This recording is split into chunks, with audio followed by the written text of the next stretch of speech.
So, andito na po yung ating mga kakailanganin sa pag-wrap ng ating tortilla. So, andito na yung ating minced pork na aking niluto. At meron ako ditong mozzarella cheese. At itong tomato sauce. At ito yung ating mga gulay na lettuce. And then yung red onion, tsaka yung tomato, and some a little bit na parsley. Yung ating last na ingredients na napaka-importante sa lahat ay yung tortilla wrap. So, ipapakita ko sa inyo kung paano tayong magbabalot mamaya. Una-una guys ay itutupi muna natin siya ng half. Here's the half size.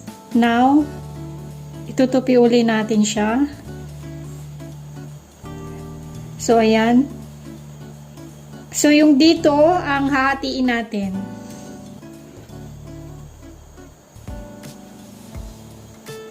Kaya natin siyang hiniwa guys para meron tayong simbolo o sign kung saan natin siya tutupiin mamaya. So, ang mangyayari po ay ganito. Ilalagay natin dito yung mga ingredients natin. Ganyan. Pag nalagay na, itutupi natin siya ng paganyan. And then, the next. And then, the last one. So, kung halimbawa nandyan na yung mga ingredients natin, ayan. After nating malagay yung mga ingredients dito guys, ay ipapry natin siya slightly para mag-melt yung cheese dito sa loob.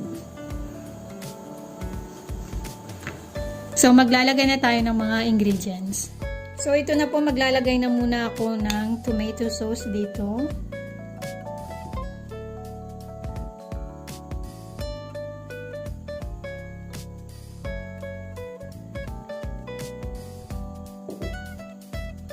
Okay, ang susunod natin ilalagay ay yung ating lettuce here o yung vegetable. And then, onion. Napakadali lang gawin to guys, no? Pag bumili kayo sa mga store o sa mga mall, medyo may kamahalan siya. Kaya mag-DIY tayo. Pwede rin mag-DIY guys itong tortilla wrap. Madali lang din po. Pero galing ako ng supermarket kanina, nakakita ako nitong tortilla at naisipan kong mag-DIY nitong tortilla wrap. And then, susunod natin dito sa side is yung meat. So, ang susunod natin ilalagay dito guys, ito yung minced pork. So, maglagay na tayo ng minced pork dito na niluto natin kanina.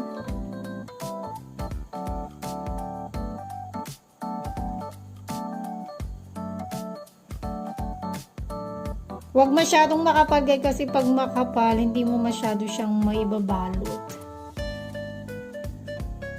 Ayan. Tapos na natin yung ating minced pork, gulay, at saka yung tomato sauce. Ang susunod natin ilalagay na yun ay yung ating mozzarella cheese.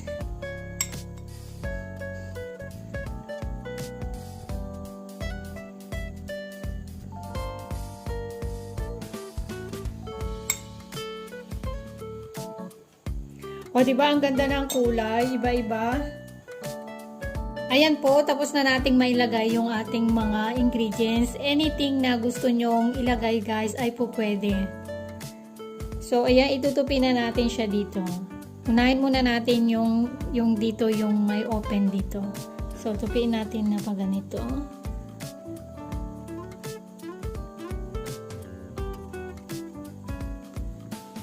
And then, here. And then the next here, this side.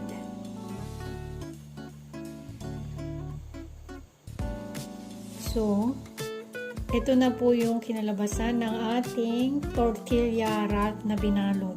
So, on the next step na gagawin natin guys, ipapry natin siya para mag-melt yung ating mga cheese.